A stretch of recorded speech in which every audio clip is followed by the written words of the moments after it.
Halo semuanya, kembali lagi bersama saya Wilitan dan kita akan melanjutkan sama-sama materi yang selanjutnya. Dan kali ini kita akan belajar mengenai konten yang baik versus konten yang buruk. Jadi harapannya adalah saya mengencourage tip dari teman-teman bukan hanya untuk buat konten, tapi buatlah konten yang ada tujuannya. Karena teman-teman bukan dikasih PR untuk hanya sekedar buat konten, tapi coba pikirkan, kira-kira konten apa yang bisa mendatangkan leads, sales, dan juga bisnis. Nah, yang pertama adalah konten yang baik karena ada tujuannya. Kita buat konten bukan untuk hahaha, bukan untuk sekedar ibaratnya penuh-penuhin feeds-nya kita, tapi konten kita ada pesannya, ada tujuannya yang mengarah kepada target marketnya kita. Oke ya, berarti secara nggak langsung saya betul-betul mendorong setiap dari kita untuk betul-betul kenal dengan siapa sih target market yang ideal bagi industrinya kita.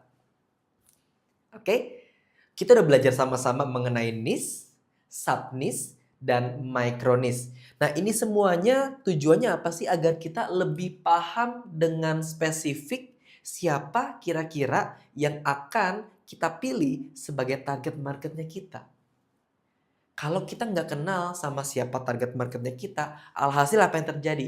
Kita nggak tahu apa yang sedang dia alami dan kita nggak tahu apa problemnya dia. Kalau kita nggak tahu apa problemnya dia, bagaimana kita bisa membuat sebuah jembatan konten yang bisa membantu dia untuk melihat ekspektasi atau result yang akan dia capai? How comes? Saya rasa sulit. Nah, untuk itu pentingnya kita betul-betul mengerti tentang industrinya kita ini, target marketnya nggak boleh general, tapi target marketnya harus spesifik. Kalau wanita, betul wanita, tapi di usia berapa atau katakanlah sudah menikah atau belum, ibu rumah tangga atau profesional, kita perlu bedah sama-sama. Oke? Nah, kalau katakanlah kita menjual asuransi, betul, asuransi itu targetnya adalah ke semua masyarakat Indonesia, ya, senior, muda, generasi Z, milenial, semuanya tuh butuh asuransi. Tapi sekarang saya ingin ajak setiap teman-teman misalnya ya, ingin membidik market yang mana? Ya, apakah khusus untuk wanita dulu? Karena semakin spesifik message-nya Anda, maka inilah yang akan berpengaruh kepada konversi atau bisnisnya Anda. Jangan sampai buat konten yang tidak ada tujuan. Buat konten ada tujuannya. Tujuannya apa? Membuat audiens kita atau target marketnya kita kenal sama kita dan bisa relate. Ya, oh ternyata ini tujuannya. Oke sepenasaran pengen lihat-lihat dulu ya, pengen follow dulu ya, pengen belajar dulu ya. Mungkin gak langsung beli. Tapi setidaknya dia bisa mampir, dia bisa follow dulu. Nah, seiring dia mampir, seiring dia follow, kita terus produksi konten-konten yang apalagi yang ada tujuannya. Nah, lama-lama kita bisa mengubahkan dia dari yang hangat jadi panas. Maksudnya apa? Dari yang tadinya cuma penasaran jadi hot prospect, jadi orang yang betul-betul bisa beli produk atau jasanya kita. Nah, jangan buat konten yang gak ada tujuannya. Alhasil, cuma ibaratnya gini, saya akan bahas soal kesehatan. Ya udah deh, setiap orang butuh sehat. Dia tuliskan semuanya, yang anak-anak dia masukin juga kontennya, untuk orang remaja dia masukin juga, untuk senior bagaimana dia masukin juga, untuk ibu hamil juga bagaimana dia masukin juga. Terlalu ngebrot, terlalu luas jangkauannya. Alhasil apa? Konversinya nggak terlalu besar. Semakin spesifik kepada niche atau micro niche-nya Anda, maka itu semakin baik. Jadi jangan sampai kita nggak ada tujuannya dalam buat konten. Karena kita ini tidak berlomba untuk mencari likes atau followers. Tapi followers akan datang dan followers yang datang akan menjadi followers yang betul-betul siap untuk membeli produk Anda atau tidak, itu yang perlu kita tanyakan. Jangan sampai banyak followers, followersnya berapa? Ratusan ribu. Tapi ketika launching produk, nggak ada yang beli. What for? Ya, nggak ada artinya. Jadi, ayo sama-sama kita bangun sebuah konten yang betul-betul bisa menjawab apa sih permasalahan dari setiap klien kita. Sehingga mereka ngerti bahwa kita ini adalah orang atau pribadi yang cocok untuk membantu dia menemukan sebuah hasil atau ekspektasinya dalam hidupnya. Yang kedua, yang relevan.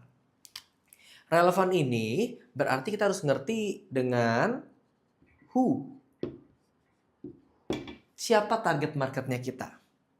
Tadi aku bilang ya, target market saya sih semuanya. Oke. Berarti kalau semuanya itu kita nggak segmented.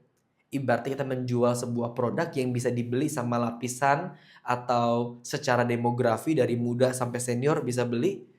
Berarti secara buat konten pun Anda nggak segmented juga. Followers yang datang siapa nih? Followers yang datang banyak. Ya, dari A, dari B, dari C, dari D. Tapi ketika buat launching, lihat deh sama-sama. Nggak spesifik. Sehingga closingnya pun nanti akan berpengaruh juga. Tapi buat konten yang relevan. Dengan cara apa? Kita kenal siapa target marketnya kita. Oke, target marketnya kita adalah seorang wanita muda. Atau katakanlah kita ingin memberikan edukasi tentang kesehatan ibu hamil. Berarti target market siapa? Ibu misalnya ya. Ibu yang sedang hamil. Nah, kalau seperti ini, saya yakin dan percaya yang follow nanti adalah orang-orang wanita muda, wanita yang baru menikah, atau wanita yang ibaratnya sedang hamil. Ketika Anda buat sebuah produk yang menjawab ibu hamil, inilah yang akan disaring dalam bentuk apa nih? Inilah yang akan menjadi followersnya Anda. Berarti nggak ada yang namanya di luar dari ini. Ketika Anda betul-betul udah paham, semuanya udah jalan, kontennya udah bagus, relevan, dan Anda launching sebuah produk yang khusus ditujukan untuk menjawab keperluan ibu hamil, konversinya akan jadi. Maksudnya seperti itu.